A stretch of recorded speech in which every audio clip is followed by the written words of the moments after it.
आज का टॉपिक होगा centre of mass of symmetrical body. इससे पहले हम लोगों ने सीखा ये था कि कैसे किसी दो पार्टिकल सिस्टम का या large number of particle system हो तो उसके सेंटर ऑफ मास को निकालते हैं। दो पार्टिकल सिस्टम का सेंटर ऑफ मास होता क्या था बाबू? सेंटर ऑफ मास होता था कि अगर मान लीजिए कोई भी बॉडी है, नहीं कोई भी बॉडी है, इसमें ढेर सारे पार्टिकल्स होंगे, रेंडमली डिस्ट्रीब्यूटेड होंगे, यूनिफॉर्मली या हो सकता है नॉन यूनिफॉर्मली भी डिस्ट्रीब्यूटेड हो, लेकिन कोई बात नहीं। अब आपको क्या करना है कि हर इंडिविजुअल पार्टिकल्स पे फोर्स लगाने हैं। हर इंडिविजुअल पार्टिकल्स पे आपने फोर्स लगाया, एक इफेक्ट शो किया, इफेक्ट इन सेंस ऑफ कि इसके पास एक वेलोसिटी आ गई ओवरऑल। आपने इस पार्टिकल पे भी फोर्स लगाया, इस पार्टिकल पे भी फोर्स लगाया, इस पार्टिकल पे भी फोर्स लगाया, हर इंडिविजुअल पार्टिकल पे फोर्स लगाया और इसमें मान लीजिए एक नेट वेलोसिटी बनी, मान लो भी लीनियर वेलोसिटी भी बनी। एक ऐसा काम करना है जैसे मान लीजिए यहां पे F1, F2, F3 फोर्सेस लगे, एक नेट वेलोसिटी बनी। अब मान लीजिए हम लोग एक ऐसा पॉइंट चूज करते हैं, एक ऐसा पॉइंट चूज करते हैं, एक ऐसा पार्टिकल चूज करते हैं या ऐसा एक पोजीशन चूज करते हैं जिसमें जो नेट फोर्सेस हो, जितने टोटल फोर्स लग रहा है ना, उसमें से नेट फोर्स अगर आप उस पार्टिकल पे लगा दें, उस पॉइंट पे लगा दें, जितने फोर्स आप इंडिविजुअल्स पे लगा रहे हैं उसका एक रिजल्टेंट फोर्स होगा ना, उतना ही फोर्स अगर आप उस एक किसी पर्टिकुलर पोजीशन पे लगा दें, पर्टिकुलर पॉइंट पे लगा दें, और लगाने से अगर वही वेलोसिटी ये पार्टिकल फिर से गेन करता है, इसका मतलब वो पॉइंट इसका सेंटर ऑफ मास होता है। ये है सेंटर ऑफ मास का एक्चुअल सेंस। अदरवाइज आपको पता है कि सेंटर ऑफ मास मतलब मास ऑफ सेंटर, मतलब पूरे सिस्टम का जहां पे मास कंसंट्रेट माना जाता है। माना यह जाता है कि होल बॉडी का एक ऐसा पोजीशन जो होल बॉडी के इनसाइड भी हो सकता है और होल बॉडी के आउटसाइड भी हो सकता है। आउटसाइड पे अभी हम लोग सवाल किए नहीं है लेकिन करेंगे अभी। तो एक ऐसा पॉइंट जहां पे पूरे सिस्टम का मास कंसंट्रेट मान सकते हैं, जैसे हम लोग अर्थ का मास कंसंट्रेट मानते हैं उसके सेंटर पे, तो उसका सेंटर ऑफ मास ये हो गया। या जब हम लोग कोई मान लो बुक वगैरह को, है ना, मान लो कोई बुक वगैरह होता है, उसको एक उंगली पे उठाते हैं ना रे, भगवान श्री कृष्ण सुना है, गोवर्धन पर्वत उठाया था एक उंगली पे, ये वाली उंगली पे, याद है? क्या कंसेप्ट यूज किया होगा? हाँ, नहीं समझ रहा बात को? नहीं, अरे इतने भगवान है क्या, उनको फिजिक्स नहीं आता होगा? उन्होंने तो फिजिक्स बनाया ही है, तभी तो उठा लिया, एकदम पूरा बैलेंस कर लिया, है ना। तो ये पॉइंट जहां पे ये बैलेंस हो जाता है, हम भगवान कृष्ण नहीं है, ये एक ऐसा पॉइंट जहां ये बैलेंस हो जाता है उसे आप सेंटर ऑफ मास कह सकते हैं। अर्थात ये हुआ कि देखो क्यों ये बैलेंस हुआ है, मतलब इसके जो इंडिविजुअल्स पार्टिकल हैं सबका अपना खुद का वेट होगा, सबका अपना खुद का वेट होगा। और आपने क्या किया, हर पार्टिकल को पकड़ा है क्या ऊपर की तरफ? नहीं, आपने बस एक पोजीशन पे पकड़ा ताकि इसके पूरा वेट यहां पे मेंटेन हो जाए। नहीं, आपने इतने नेट फोर्स लगा दिए ताकि होल पार्टिकल का जो वेट है उसे ओवरकम कर लिया गया और ये सिस्टम इक्विलिब्रियम में रह गया। वही इफेक्ट शो किया। अगर मान लो इसके हर, जैसे आप यहां पे भी अगर इसे होल्ड करेंगे 8-10 फोर्सेस लगा के, तब भी ये पार्टिकल यहां पे स्टेबल रहेगा, और वही किसी एक पॉइंट पे आपने फोर्स लगा दिया तब भी यहां पे ये है। इसका मतलब ये पॉइंट इसका सेंटर ऑफ मास है, ये सेंटर ऑफ मास हुआ। और आपको ये पहले से ही पता है कि ये इनसाइड भी आउटसाइड भी हो सकता है। जैसे मान लो अगर हम एक प्लेट की बात करें, डिस्क की बात करें, प्लेट होता है मेटालिक प्लेट या कोई भी प्लेट की बात करें, सर्कुलर प्लेट होगा तो उसका सेंटर ऑफ मास उसके सेंटर पे होगा। उसी तरह से अगर हम एक स्क्वायर प्लेट की बात करें, उसका सेंटर ऑफ मास उसके एकदम बीच में होगा। लेकिन अगर हम मान लो ये रिंग की बात करें, इसका सेंटर ऑफ मास यहां नहीं होगा, यहां पे रखोगे पलट जाएगा, घूम जाएगा या कुछ हो जाएगा। जैसे इस रिंग को रखोगे ना आप, अगर इस रिंग को आप, ऐसे रिंग है, इसको अगर आप ऐसे रखोगे तो यहां पे ये इधर लुढ़क जाएगा या तो इधर लुढ़क जाएगा।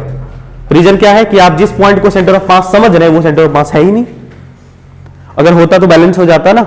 तो इस वक्त इसका सेंटर ऑफ मास आउटसाइड आता है, निकालेंगे हम लोग, आउटसाइड आता है।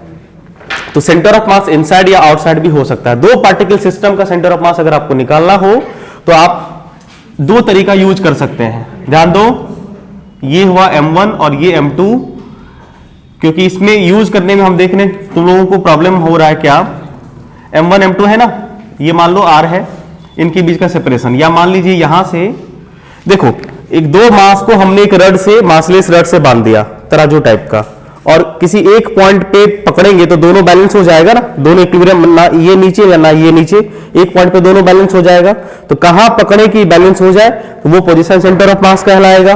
तो यहां पे मान लो कहीं पे भी हो सकता है इसमें से एक हैवी हो और एक लाइटर हो, एक का मास ज्यादा होगा एक का मास कम होगा। तुम ही बताओ, जिसका ज्यादा मास होगा, नहीं जैसे मान लो ये पूरा रड है, इस पे ज्यादा मास है, इधर कम मास है, इधर ज्यादा मास इधर कम मास है, तो जिधर ज्यादा मास होगा उसके करीब आपको होल्ड करना पड़ेगा ना, ये नहीं तो ज्यादा मास के नियरर होता है। अगर मान लो M2 ग्रेटर देन M1 हो, ये फॉर्मूला से भी आया था, तो M2 के करीब सेंटर ऑफ मास कहीं ना कहीं होगा, जो मान लीजिए M1 से हो सकता है R1 पोजीशन पे हो या M2 से R2 पोजीशन पे हो, और इन दोनों का सम R के बराबर है।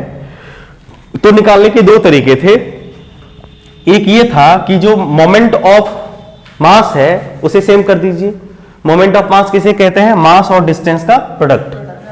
तो मोमेंट ऑफ मास को सेम कर दीजिए, तभी ना ये जितना मोमेंट यहां पे क्रिएट कर रहा है, मोमेंट मतलब ये हुआ कि रोटेशन वाला सेंस, ये इसको झुकाना चाह रहा है, तुम ही सोचो, ये इसको खींचना चाह रहा है और ये भी इसको नहीं, अगर ये इस डायरेक्शन में खींचना चाहे और ये मान लो इस डायरेक्शन में खींचना चाहे, एक टाइम आएगा जैसे रोटेशन भी इसी तरह से, जैसे ये नीचे खींचना चाह रहा है, अगर ये इसे ऊपर खींच दे तो फिर रोटेशन कंप्लीट हो जाएगी ना। तो क्या होगा कि इसको नीचे खींचना होगा इस डायरेक्शन में, तो इसको ये भी नीचे खींचना होगा इस डायरेक्शन में, तो ये इधर खींच रहा होगा, ये इधर खींच रहा होगा, और कोई नहीं खिंचाइए तभी पॉसिबल है ये जितना खींचेगा ये जितना खींचेगा बराबर हो, और वही कितना खींचेगा निकलता है M1 से, मास मोमेंट से बता चुके हैं।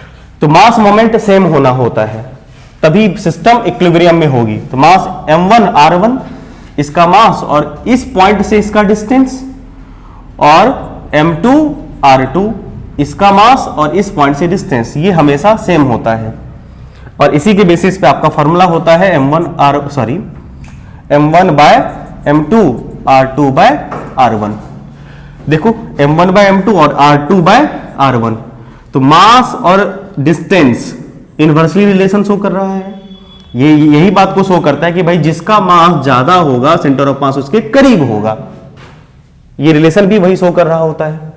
उसके बाद इसे निकालने के एक तरीके ये थे कि या तो आप इस रिलेशन से निकालो, या सीधा था कि अगर आप इनके बीच का डिस्टेंस पता हो तो सीधा निकल जाता था R1। अब देखो यहीं पे फॉर्मूला कैसे यूज करना है, हमको मेनली ये बताना है कि ये फॉर्मूला यूज कैसे करना है। देखो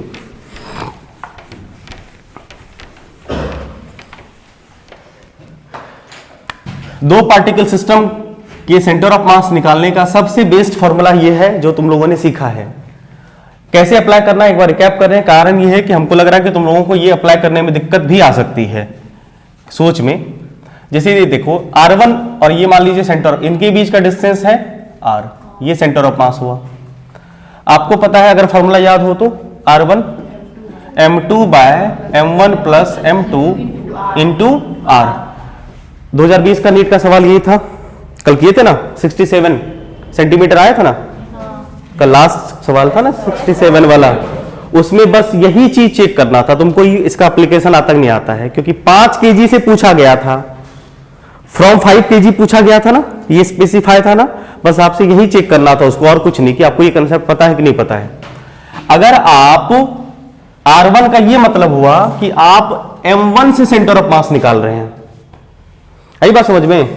R1 का यही ना मतलब हुआ कि R1 पे जाके आपको सेंटर ऑफ मास मिलेगा, तो R1 का मतलब ये हुआ कि position of centre of mass from M1, mass M1। तो जिससे पोजीशन निकालना है उसका मास यहां पे नहीं रखना है, आपको दूसरी बॉडी का मास रखना है। यही बात समझ में। आपको जिस भी सिस्टम से सेंटर ऑफ मास निकाल रहे हैं उसका मास आप ऊपर में नहीं रखिएगा, किसका रखिएगा, अनदर बॉडी का, और नीचे तो सम ऑफ मास होना ही है, टोटल डिस्टेंस। आई बात समझ में।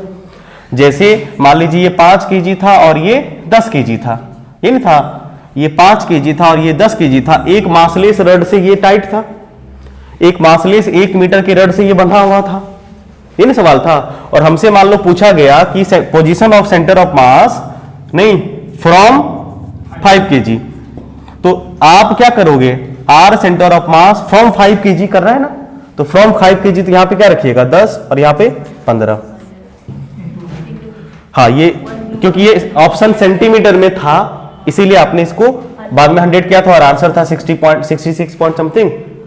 जो भी हम क्या कहना चाह रहे समझ रहे हैं, ये दो पार्टिकल सिस्टम के लिए बेस्ड फॉर्मूला आपको जिस भी मास से निकालना हो, जिस भी मास से सेंटर ऑफ मास निकालना हो उसका मास यहां पे नहीं रखना है, अनदर सिस्टम का मास रखना है। समझ पाए बात को? नहीं R1 कर रहे हैं तो सीधा M2/M1 + M2। और इसमें अगर आपको दिक्कत होता है तो आपके पास सीधा तरीका है M1R1 नहीं प्लस M2R2 = 0 कर दीजिए, या दो पार्टिकल सिस्टम के लिए M1R1 = M2R2 कर दीजिए। यहां से R1 R2 का पोजीशन आ जाएगा, आपको जहां भी निकालना हो निकाल लेंगे। आई बात समझ में? क्लियर है? सेंटर ऑफ मास मतलब MR वाला रिलेशन, ठीक है, जिसको हम लोग मास मोमेंट कहते हैं, और उसी रिलेशन से सेंटर ऑफ मास आता है। सेंटर ऑफ मास का फील आया कि बीच वाला पॉइंट एक तरह से कहीं ना कहीं होता है, वो सेम इफेक्ट शो करता है। चल ये कुछ रिकैप हो गया, पिछले वाले क्लासेस में इतनी बातें हुई थी। आज हम लोग करेंगे दो पार्टिकल सिस्टम का, हम लोगों ने सीखा, मेनी पार्टिकल सिस्टम का भी सीखा, नहीं टू पार्टिकल सिस्टम, दो पार्टिकल के लिए सेंटर ऑफ मास निकलता था किस वाले तरीके से, ये वाला R1 M2 M1 plus M2 times of R, उसी तरह से R2 निकल जाता था आपका। और मेनी पार्टिकल सिस्टम के लिए, लार्ज नंबर ऑफ सिस्टम के लिए सेंटर ऑफ मास होता था RCOM = M1R1 प्लस M2R2 ... और बाय टोटल मास का सम। यस, ये हुआ मेनी पार्टिकल सिस्टम का। इसी में अगर आपको जैसे R है ना, ये तो पोजीशन वेक्टर है, R वेक्टर फॉर्म में रखना है, पोजीशन वेक्टर है, तो ये तो X भी कह सकते हो, Y भी कह सकते हो। अगर यहीं पे आपको पोजीशन X के सेंस में निकालना हो तो आप M1 X1 करें, M2 X2 करें। उसी तरह से अगर Y के सेंस में निकालना हो तो M1 Y1 करें, M2 Y2 करें, बाय टोटल मास करें। या Z के सेंस में निकालना हो, मान लीजिए ये स्पेस में पार्टिकल रखा है, उसका सेंटर ऑफ मास निकालना है तो Z1 वाला टर्म यूज करेंगे। ठीक है, ठीक है, फॉर्मूला बहुत आसान है, मास और मोमेंट का प्रोडक्ट और टोटल मास, मास मोमेंट का सम, मास मोमेंट का सम बाय टोटल मास, ये होता था। ठीक, चलिए आज हम लोग करेंगे रेगुलर, जो रेगुलर बॉडी है ये, या जो फिक्स है, जिसका शेप साइज वगैरह फिक्स रहता है, उसका सेंटर ऑफ मास और उससे रिलेटेड कुछ बढ़िया सवाल, जिसको कहेंगे centre of mass of symmetrical body. Symmetrical body का मतलब हुआ कि हर तरफ से वो यूनिफॉर्म आपको लगे, नहीं उसमें नहीं कहते हैं अष्टावक्र का नाम सुना है? अष्टावक्र, ऑक्टोपस नहीं, ऑक्टागोन जैसा होता है। अच्छा, एक ऑक्टागोन भी होता है, अष्टावक्र।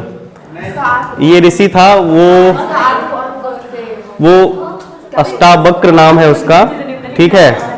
वो किसी को देख के ना, सांप या किसी को देख के हंस दिया था, और बाद में वो सांप नहीं था, एक्चुअल में मुनि थी, ऋषि थी, मतलब कोई ऋषि था, तो वो उसको श्राप दे दिया था कि जिस तरह से सांप लचक के चलता है ना, सांप ऐसे चलता है ना, आई बात समझ में, रेखता हुआ चलता है, तो वो उसको देखा और उसको हंसी आने लगी, तो उस फिर वो मुनि मतलब अपने रूप में आए और उसको श्राप दे दिए कि जिस तरह से तुम मुझको देख के हंस रहे हो, दुनिया तुम्हें उसी तरह से कमर लचकाते हुए चलता हुआ देखेगी और हंसेगी।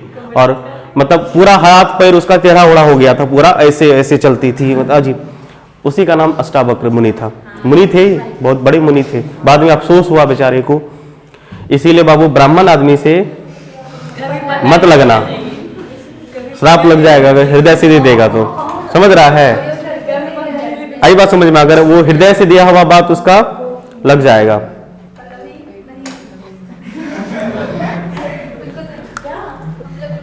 आइए, तो अगर सिस्टम अष्टावक्र जैसा ना हो, यूनिफॉर्म हो, रेगुलर हो, तो उसका सेंटर ऑफ मास फिक्स होगा।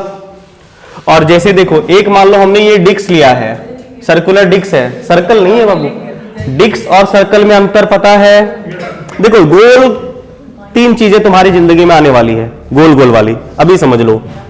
एक होगा सर्कल, एक होगा सर्कल, अगर पूरा जैसे देखो ना, एक होता है तुम्हारा सर्कल, नहीं जिसके पास सिर्फ सरकमफ्रेंस होता है।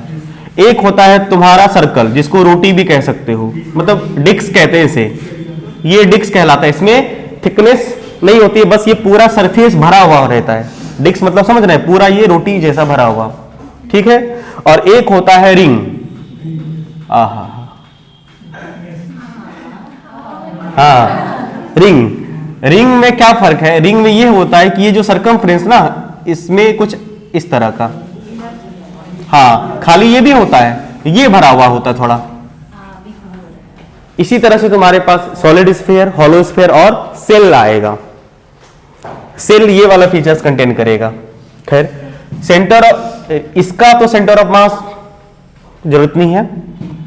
रिंग का सेंटर ऑफ मास होगा, नहीं पूछी जाएगी तुमसे, और डिस्क का सेंटर ऑफ मास पूछा जाएगा।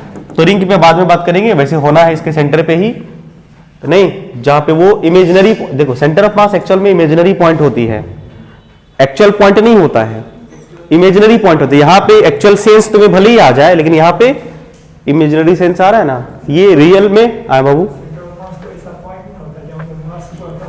हाँ वही ना बात है, तो ये तो हाँ यहाँ पे तो ये रियल में तुम्हें मिल रहा है, लेकिन यहाँ पे इसलिए सेंटर ऑफ मास एक इमेज लिखा है, फिर शायद इमेजिनरी वाला वर्ड नहीं लिखा हुआ है, इमेजिनरी लिखा है ना, तब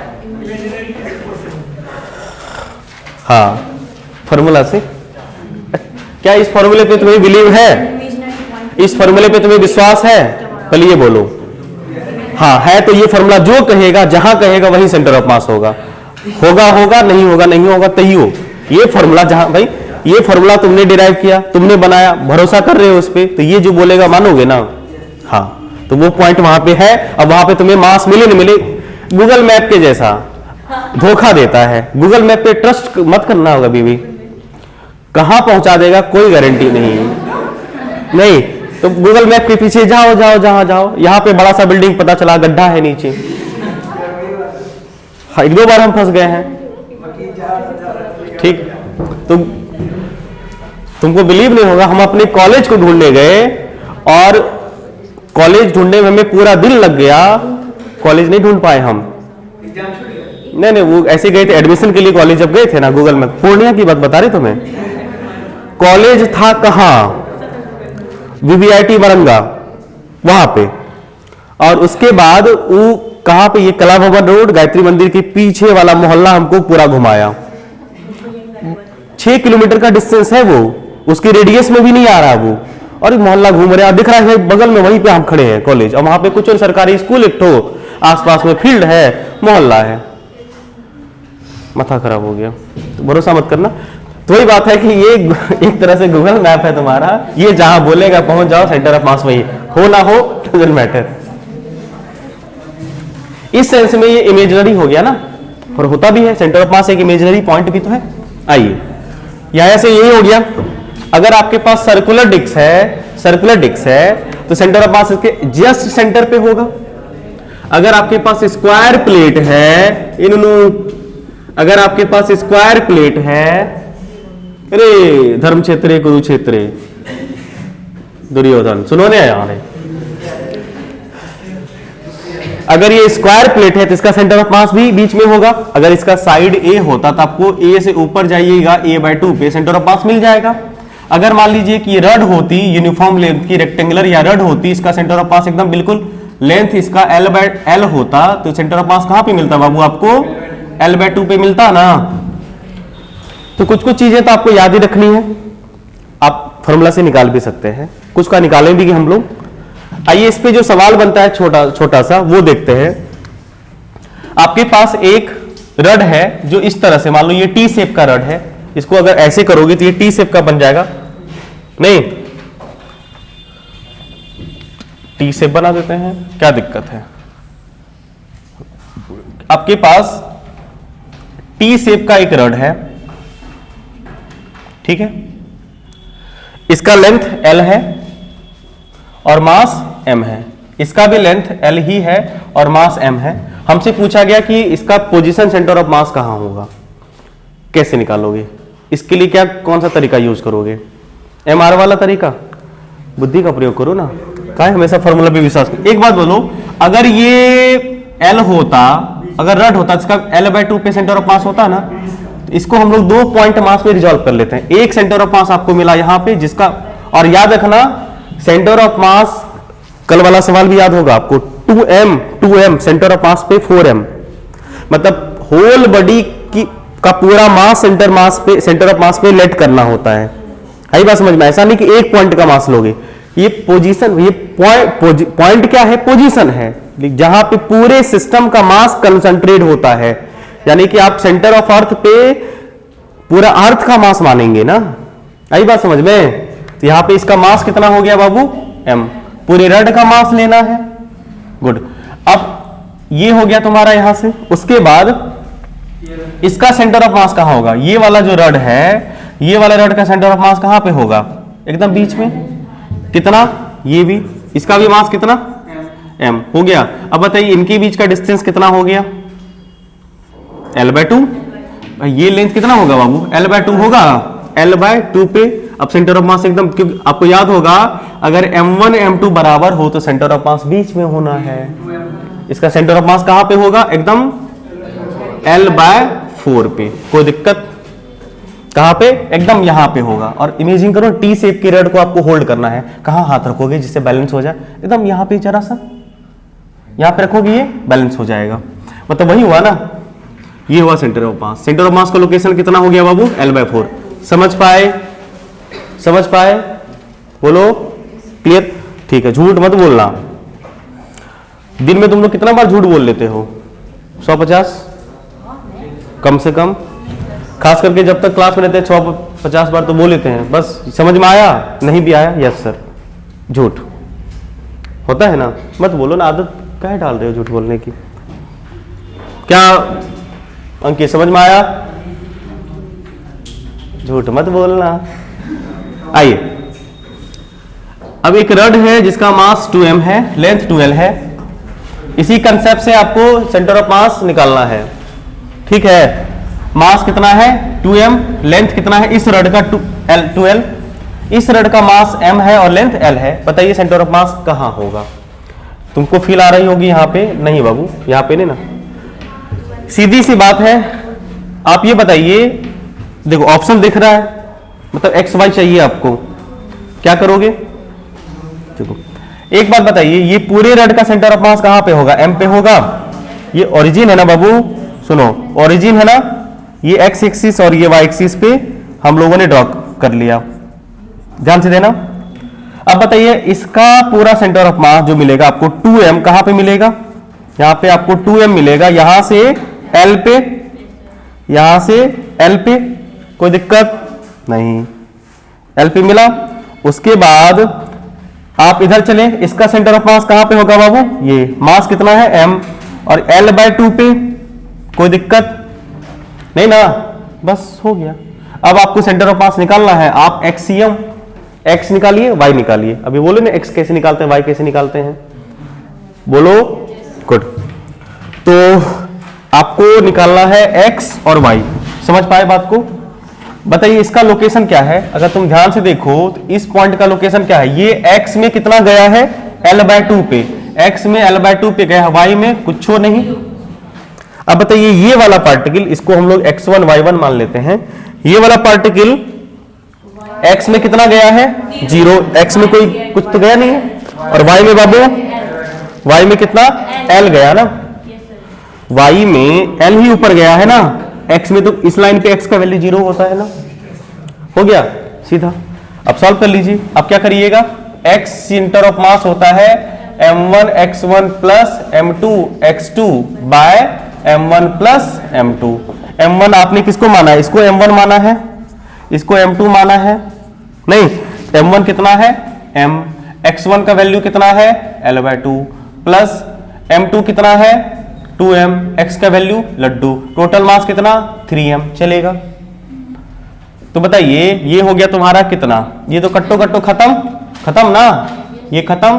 तो अब बताइए ml/6m, कट्टो कट्टो l/6। क्या x l/6 ऑप्शन है? 2 है, इसका मतलब बी आपको निकालना पड़ेगा। देखो L/6 यहां भी, L/6 यहां भी, इसका मतलब एक काम आपको y निकालना ही पड़ेगा। समझ पाए बात को? हाँ या ना? ठीक है। इसी तरह से तब y निकाल लीजिए आप। नहीं, y equal to y centre of mass कितना होगा? m1y1 plus m2y2 bye m1 plus m2 करिएगा। m1 का वैल्यू m माना है अपने, y का वैल्यू कितना था? देखो y1 का वैल्यू 0 प्लस m2 का वैल्यू 2m, y2 का वैल्यू L है। सॉल्व करेंगे और टोटल मास कितना? 3m। ये वाला टर्म खत्म, 2ml बाय 3m, mm कट्टो कट्टो 2l बाय 3। तो बताइए ऑप्शन कौन सा सही हो गया आपका? B number, L/6 2l/3, L/6 2l/3। कोई दिक्कत जरा सा भी नहीं ना? बहुत सुंदर। कैसे बना समझ गए? सॉल्यूशन छापेंगे नहीं ना आप लोग? अच्छे बच्चे हैं, नहीं छापना है। समझ गए ना आप लोग? बहुत सुंदर। यहां पे यही हो गया ना कि आपका x1 और y1 का पोजीशन, x1 L/2 और y1 आपका 0, ये अंबन हुआ। यहां पे इसका पोजीशन जो x2 है, x2 आपका 0 है और y2 का वैल्यू L है। बस इसी तो सॉल्व करना है, फॉर्मूला लगाना है xCOM का और yCOM का फॉर्मूला लगाइएगा और आंसर आ जाएगा। ये ना होता है, कोई दिक्कत नहीं ना? Very good. आगे बढ़े।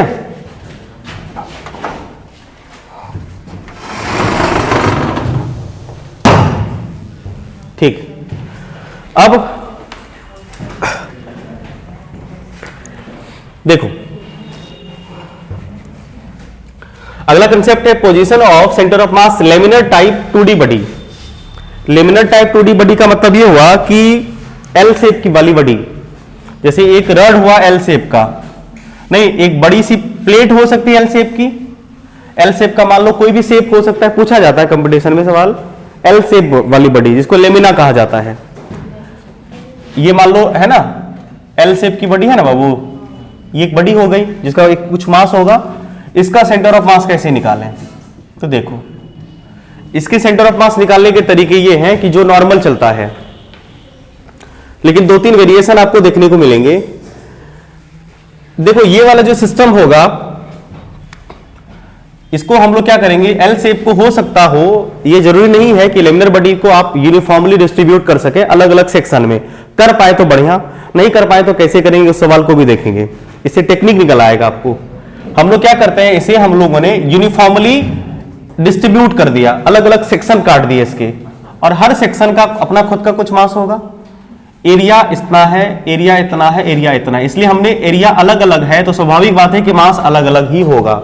एरिया सेम हो इसकी कोई गारंटी नहीं है। हाँ लेकिन एक बात तो फिक्स है, अगर ये मेटल शीट है तो सबका थिकनेस कॉमन होगा, नॉन यूनिफॉर्म थिकनेस नहीं लेना है।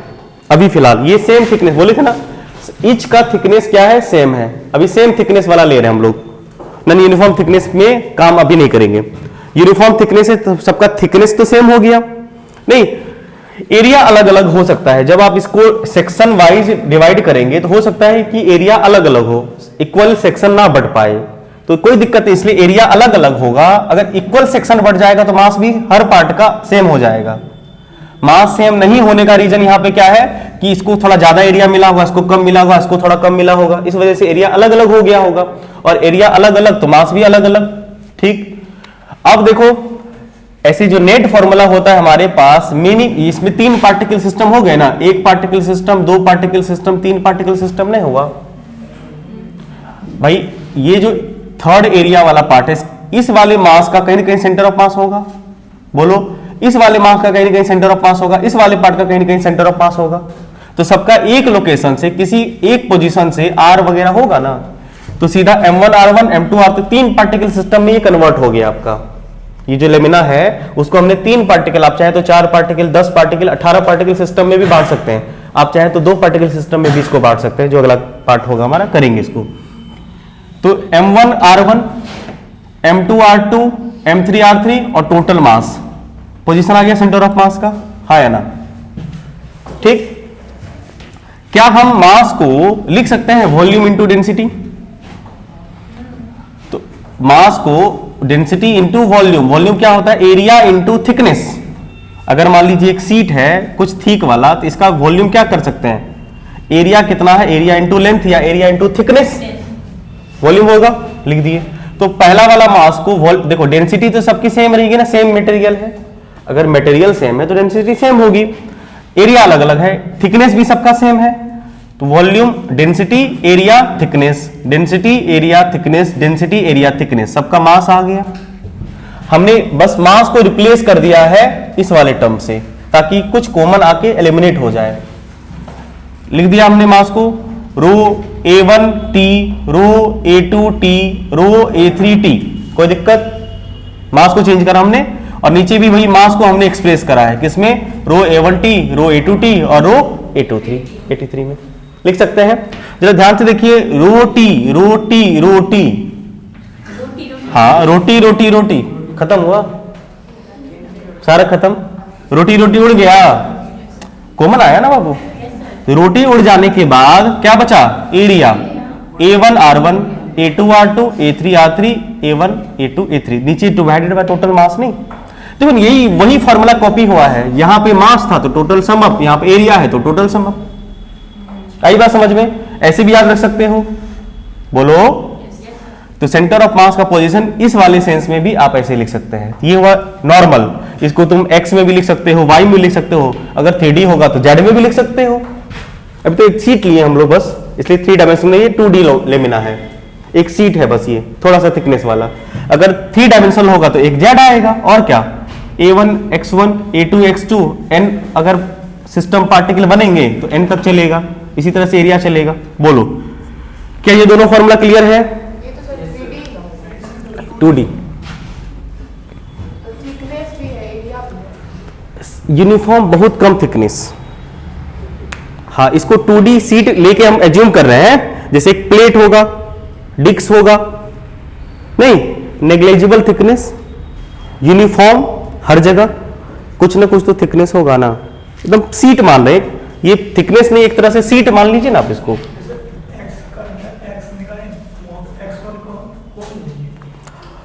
अच्छा तो यहां पे कौन सा x1 लेते थे, हाँ तो वहीं पे यहां भी पता चल जाएगा, हाँ वो x1 तुम डिसाइड करोगे भाई, यहां से शुरू करो, यहां से शुरू करो, यहां से शुरू करोगे, इसका x1, इसका x1, इसका x2, इसका x2, कहा, ये तो बढ़िया बात है ना कि x स्पेसिफाई नहीं है, तुम पे छोड़ दिया गया, जहां से शुरू करो। हम लोग ओरिजिन से शुरू कर देंगे, एक काम खत्म हो गया। नहीं समझे बात को, x y कहां से लेना है ये तुम्हारी मर्जी पे छोड़ दी गई है, तुम्हारी मर्जी, तुम जहां से लो, ओरिजिन किसी एक को ओरिजिन मानो और वहां से स्टार्ट कर दो। आई बात समझ में, बोलो गुड। सवाल करते हैं, देखो एक लेमिना है हमारे पास इस शेप का, एल शेप टाइप का है ना रे, हमें इसका सेंटर ऑफ मास को लोकेट करना है, ठीक।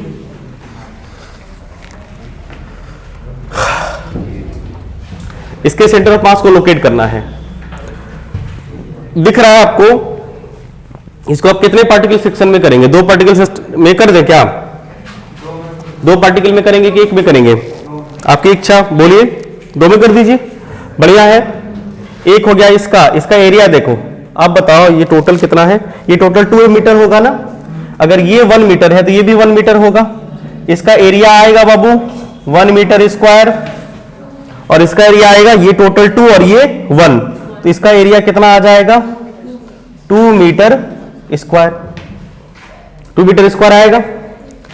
अब क्या रहा, सेंटर ऑफ मास बताना है, एक्स और वाई बताइए, बताइए एक्स COM कितना करेंगे इस सिस्टम का, एक्स सेंटर ऑफ मास कितना करिएगा, m1 x1 plus m2 x2, m वाला करोगे कि मास, मास नहीं पता है ना, एरिया कर दो A1, हाँ A1 x1 और A2 x2 bye A1 plus A2, हाँ ए रे मनीष क्या हुआ रे,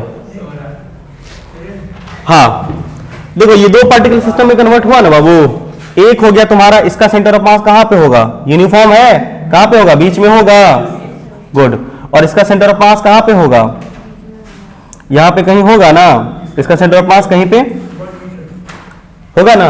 अब तुम ध्यान से देखो कि इसका लोकेशन क्या है सेंटर ऑफ मास का। अगर आप इस कोऑर्डिनेट सिस्टम से इसको लोकेट करना चाहिएगा, आप बताइए यहां से कितना ऊपर जाना पड़ेगा आपको, ध्यान दो तो।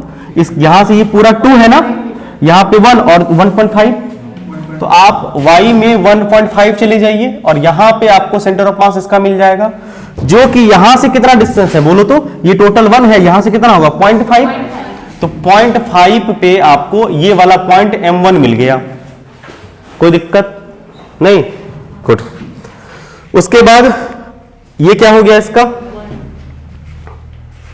M2, ये कहां पे मिलेगा आपको, यहां से आपको 1 मीटर आगे जानी पड़ेगी, यहां से आपको 1 मीटर आगे जाना पड़ेगा, और 1 मीटर में 0.5 आपको ऊपर जाना पड़ेगा, 0.5 आपको ऊपर जाना पड़ेगा।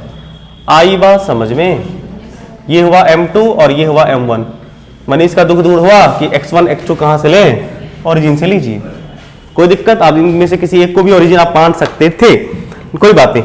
आप बोलिए A1 तो आपको पता ही है कितना है 1, X1 का वैल्यू बताओगे कोई, X1 का वैल्यू 0.5, बोलो 0.5 प्लस A2 का वैल्यू कितना है बाबू 2, और X2 का वैल्यू कितना होगा 1 bye A1 plus A2, 1 plus 2 कितना 3, चलेगा, चलेगा, गुड, बोलो कोई दिक्कत, ठीक है। ये कितना हुआ 5/2, यानी कि 5 और 2, ये हुआ 2.5/3, मतलब ये हो गया आपका 25 और 6 30, 5/6 x आया। उसी तरह से y निकाल ले बाबू, y सेंटर ऑफ मास, क्या 5/6 वाला कोई ऑप्शन है, 2 होगा, ये तो x आया ना, क्योंकि टिक कर सकते थे, फिलहाल निकाल लेते हैं, y भी निकाल लेते हैं। y क्या होगा A1 y1 plus A2 y2 bye A1 plus A2। बताइए A1 कितना 1, y1 का वैल्यू कितना बोलो तो, इसका y1 का वैल्यू कितना है 1.5 प्लस A2 कितना A2 2, इसका y का वैल्यू कितना है 0.5 है ना, तो 0.5 बाय टोटल 3, समझ पाए। इसको सॉल्व करिएगा तो 1.5 प्लस 2.5 कितना होगा 3 नहीं 4 होगा ना, नहीं हुआ 1.5 प्लस 1 हो जाएगा, ये 1.5 हुआ, अच्छा 25 जब 1, हाँ 1.5 प्लस 1 बाय 3, तो ये हो जाएगा आपका 2.5 बाय 3, कट्टो कट्टो करिएगा ना, तो ये होगा तुम्हारा कितना 5/6, समझ पाए बात को, कोई दिक्कत 5/6। तो इस हिसाब से आपका x और y कोऑर्डिनेट कितना आ गया बाबू, x भी 5/6 आ रहा है और y भी 5/6 आ रहा है, समझ पाए। ऑप्शन डी इज करेक्ट, समझ पाए, पक्का। एक सवाल बनाइए फिर, बाद में नोट कर लीजिएगा इसको। सॉल्यूशन आप लोग नोट नहीं करेंगे, कर लेंगे ना सॉल्यूशन खुद का, नहीं अपने से बातों से कर लीजिए। आइए, अगर ये बात आप समझ गए हैं तो एक सवाल करते हैं पांडे जी का, डीसी, मतलब ये बड़ा फेमस सवाल रहता है, इसकी एक्सरसाइज में दे रखा है, कौन सा ये वाला, देखो आइए इसे सॉल्व करते हैं। तरीका हमें लगता है एरिया वाला ही लगा दोगे सबसे बढ़िया, नो देखो ये मान लीजिए A1, अब देखो बोर्ड पे टाइम अप तुम्हारा हुआ, अब तुम यहां देखो, अब जो करना यही करो, A2 इसका। अब बताइए एरिया कितना होगा, स्क्वायर है ना, साइड स्क्वायर, और इसका एरिया कितना होगा, अगर इसका डायमीटर अगर A है तो रेडियस कितना होगा A/2, तो पाई A/2 का स्क्वायर, मतलब पाई A²/4, कोई दिक्कत नहीं ना। इसे 2 मास में कन्वर्ट कर दें, करना ही पड़ेगा, एक मास यहां पे है और एक मास कुछ यहां पे होगा। आपको बोला है कि यहीं से लेना है, तो आपको सीधा 2 पार्टिकल सिस्टम, जो R वाला है ना बेस तरीका, कोई दिक्कत नहीं, RCOM आपको निकालना है, position of centre of mass RCOM, R बराबर क्या चलेगा A1 R1 plus A2 R2 bye, देखो इसमें एक्स वाई निकालने की कोई आवश्यकता है नहीं, तुम्हें स्ट्रेट लाइन में सीधा है, और ये हुआ A1 plus A2, A1 plus A2, x Y नहीं निकालने की जरूरत, समझा क्यों हुआ? कि स्ट्रेट लाइन में लाई कर जाएगा, ये बिल्कुल बीचों बीच एडजस्टमेंट है। तो यहां पे बताइए, यहीं से निकालना हमको ना O से, अब ये डिस्टेंस कितना होगा कौन बताएगा?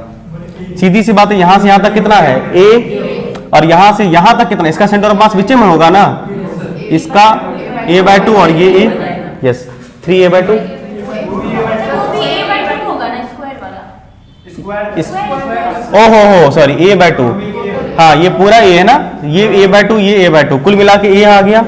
अब बताइए आपके पास M1 और M2 A डिस्टेंस पे रखा है, कुछ याद आया?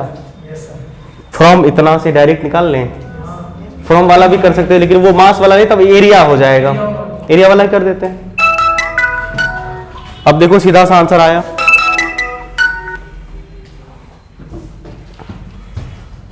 कर दे सीधा, RCOM या R1 क्या कर दे, सीधा निकाल लें। R वाला तरीका क्या करते थे याद है आपको? M2 यहां पे क्या होगा A2, नहीं ऐसे करोगे, हेलो A1, अच्छा कोई बात, A1 R2 bye A1 plus A2, कोई दिक्कत नहीं। A1 का वैल्यू कितना बाबू? A², R1 का वैल्यू कितना होगा? R क्या है? रेडियस नहीं है, R1 का वैल्यू R1 0 हो भाई, R1 उसका वहीं से पोजीशन, यहीं से निकाल रहे हो ना, यहीं से इसका पोजीशन कितना होगा? 0। बोले तो मेरा बात तुम लोग मानता नहीं। चलो इसका एरिया कितना है? πA²/4, और इसका डिस्टेंस यहां से कितना होगा? A bye A1 plus A2, दोनों का सम कितना होगा? A² प्लस πA²/4, कोई दिक्कत नहीं। अब बताओ यहाँ पे πA पे पावर 3/4 और नीचे प्लस होगा तो 4A, अच्छा एक काम करें, A² कॉमन ले लें, A² कॉमन लेंगे ऊपर, तो यहां बचेगा आपका कितना? πA/4, और नीचे अगर A² कॉमन लेंगे बाबू तो यहां बच जाएगा आपको 1 प्लस π/4, कोई दिक्कत, A² गया। अब देखो ऊपर क्या बचा आपका? πA/4, और नीचे एलसीएम लीजिएगा तो 4 प्लस पाई, 4 चला जाएगा ऊपर, 4 प्लस पाई और पाई चला जाएगा, अच्छा पाई में 4 भी तो है, यस 4, और 4 चला जाएगा ऊपर, 4 4 कट्टो कट्टो, आंसर आया π/4 प्लस पाई। हम बोले थे ये करने के लिए, तो उसमें कोई दिक्कत, तुम लोग को दिक्कत हो रहा था RCOM करके, M2 मतलब A2/A1 plus A2 times of A करते थे, दिक्कत हो रहा था। कौन ने बोला था रहने दीजिए सर, यही कर लीजिए, सॉल्व करो तो कितना हुआ? A2 कितना है?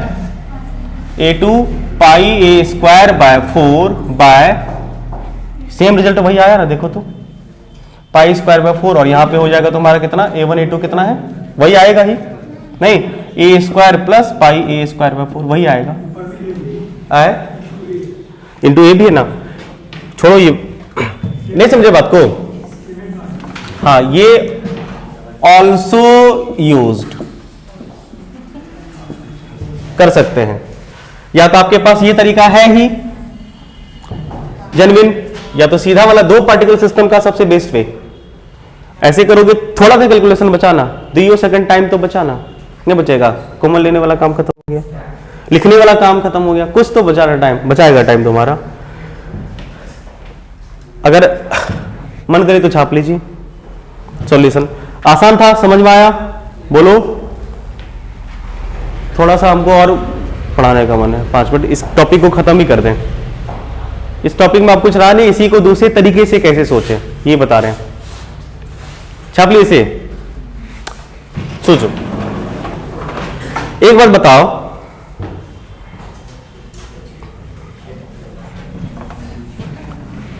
देखो इसी चीज को ना अगर तुम दूसरे तरीके से सोचोगे ना, तुम्हें एक नए कंसेप्ट का नहीं ज्ञान होगा, नई चीजें समझ पा, मतलब इसी चीज को दूसरे तरीके से भी सोचा जा सकता है।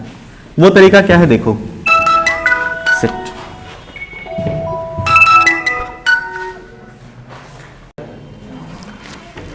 देखो ये लेमिना था हमारे पास ना,